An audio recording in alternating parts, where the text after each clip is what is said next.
Hi, it's me, Sean Michael Geddes,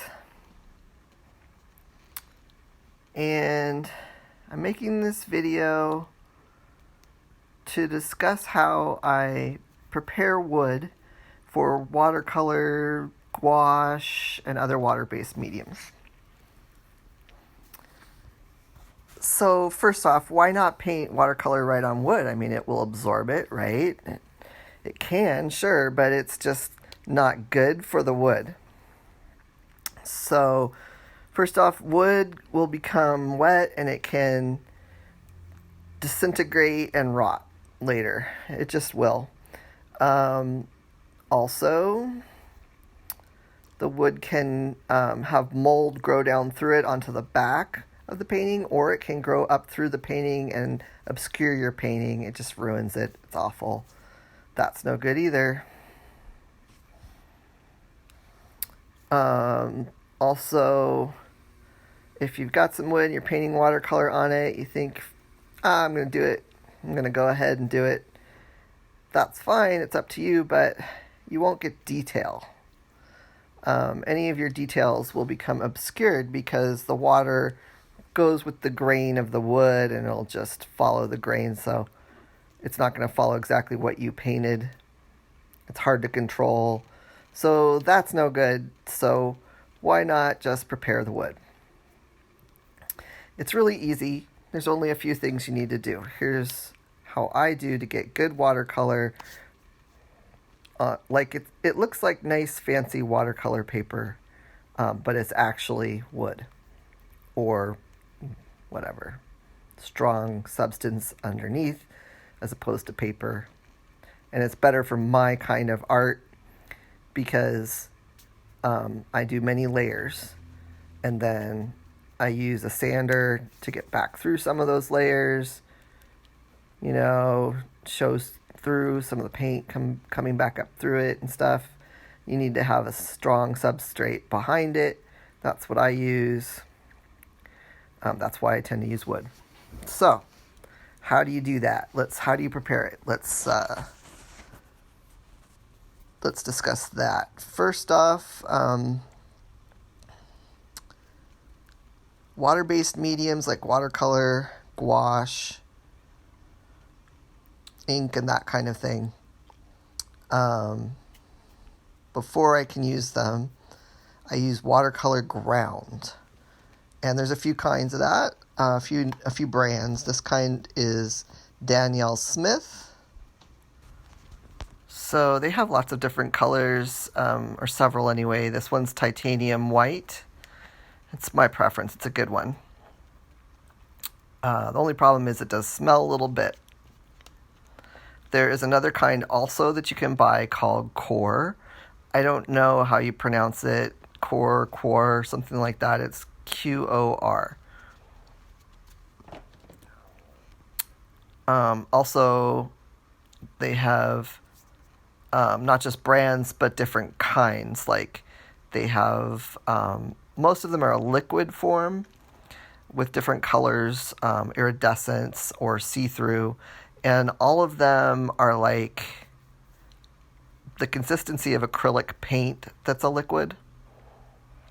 They're kind of like that. Some of them smell, and some of them I'm allergic to, so I have to avoid those. Like I can't use golden, because they have absorbent ground, but I can't use it. Core has no smell, and every kind I've been fine with it. Plus no allergic reaction, which really is my preference to use Core because of that. I don't have to use a mask and all that, but also Danielle Smith, her stuff I can really trust that it's going to be strong, it's going to last, it's, professional. So the only problem, there's two problems really. One kind that she makes I'm allergic to, but I can use the others. Only problem is most of them have something in it that's cancer-causing ingredient. So it's on the warning label just to let you know. So that's a risk, but I do wear a mask when I use it, yes. And I would recommend you do so I wish Core had transparent, because if they had a transparent kind, I could see the wood behind it, and then I wouldn't have to use the cancer-causing kind. And then you can see through the watercolor and see the wood grain, which sometimes you want, and I like that. So, but right now, if you need that, the only kind you can get is Danielle Smith. She has transparent watercolor ground. It's really cool. I like it. So, and if you notice on my blog and my IG, I have pictures using that transparent medium. I'll put links in my blog for that, and you can check it out yourself. Maybe try it and tell me what you think. Anyway, so how do you use it? That's really what we're here for, right? So, the process of preparing the wood for watercolor. First, you have to take the wood panel and really look it over for any, check for any problems, blemishes, splinters, and the like.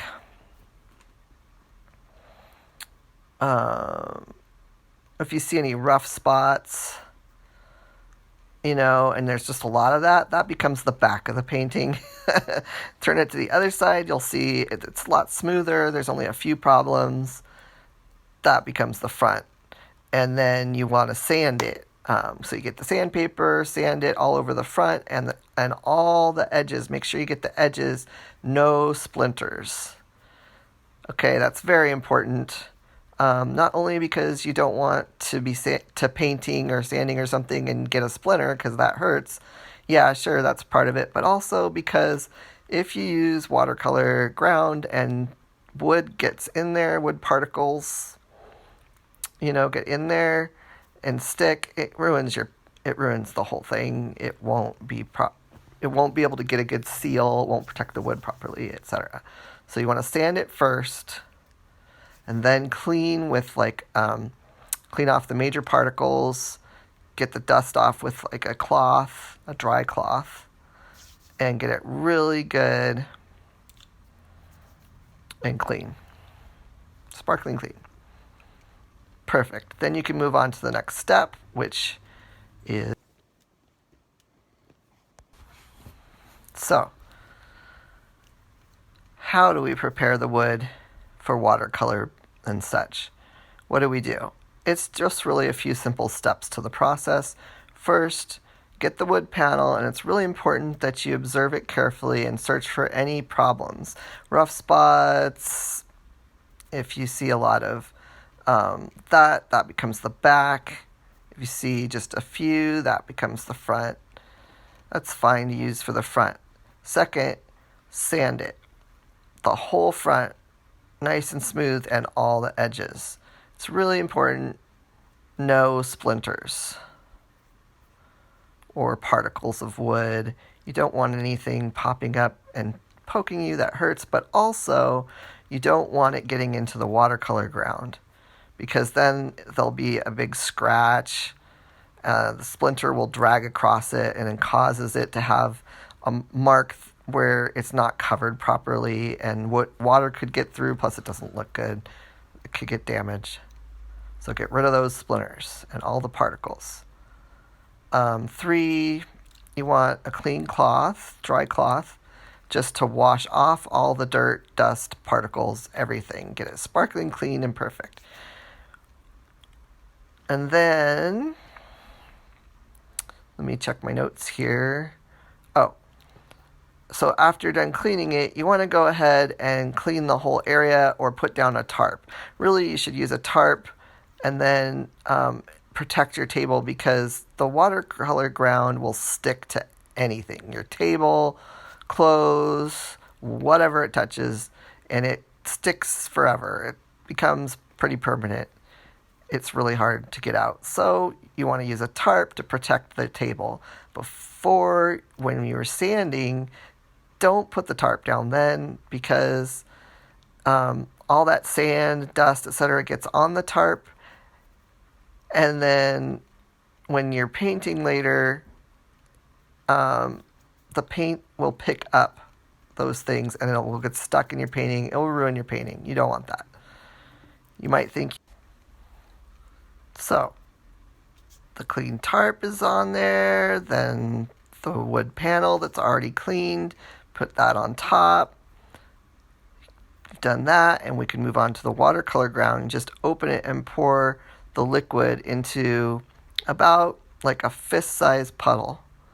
Just pour some out on there, and then I use different kinds of things. Sometimes, depending how I feel, I'll use a brush or a window cleaner, window wiper, or a cake icing spreader. There's lots of things you can use. Paint scraper, that's my preference actually. I use a paint scraper a lot, or a trowel. I really like spreading it around with a trowel. The important thing is start in the middle, and then you pour it there in the middle, and then you push it out almost to the edge, but not to the very edge. You don't want it to go over the edge. So right up to the edges, and then stop. And just leave a little bit around the edges without anything on it at first. Just the first time you're doing it. If you need more, you can add it as you go. And you just pull it out almost to the edges till most of it's covered. Then, what you need to do is decide if you want lines or not. Because if you use a brush, for example, and you keep brushing it around, it's going to have marks. And some people want it to look more canvas-like, and they'll use the brush that way. That's fine. Go ahead. It's up to you. So then what we do is turn it a quarter turn. And then starting at the top, near the top, you push a little bit to the edge. Move some of that liquid up to the edge, just near the top. Don't go over. Try not to go over because it's a mess, but I'm just letting you know it probably will. It'll spill over. You just don't want to waste too much because it's expensive, but, it's up to you how careful you want to be with that. I push it right up to the edge as close as I can get, and then I pull it down all the way towards me. So I pull it down all the way across. I'll put up a video showing that later, but really, sorry, we're not done. I was going to say we're done, but you have to turn it at least one more time, a quarter, and pull it all down the same way. You can do it as many times as you want, but as you do it, it starts to dry. So the more you do that and the drier it gets, the more it will start to have ridges. You don't want to have a lot of ridges, then do it quickly. Yeah. If you do it quickly, it'll be smoother. And, it takes some practice to get it smooth like that. Sometimes after you've brushed it down a couple times and turned it a couple times, if you shake it a little, some of the ridges will lay down and it'll get smoother. The other way, it dries pretty fast, so it's ready to go, but I usually put it to the side and use another painting, and I'll work on that until it's got too much paint really and needs to dry, and then I'll move that to the side and grab the one that I just prepped, and then I'll work on that. That's my process. I tend to use 2 or 3 paintings at a time that I switch back and forth between, and it's been really successful. It's worked for me well that way, so it's up to you, but hopefully you feel good about trying watercolor ground. And if you want more demo, or you want me to explain more, maybe a mini course, I can go more deeply into how I use watercolor grounds and watercolor-based mediums. I don't mind doing that. Just let me know. I could make a mini course up about that if you would like. So hope you enjoyed how to prep wood for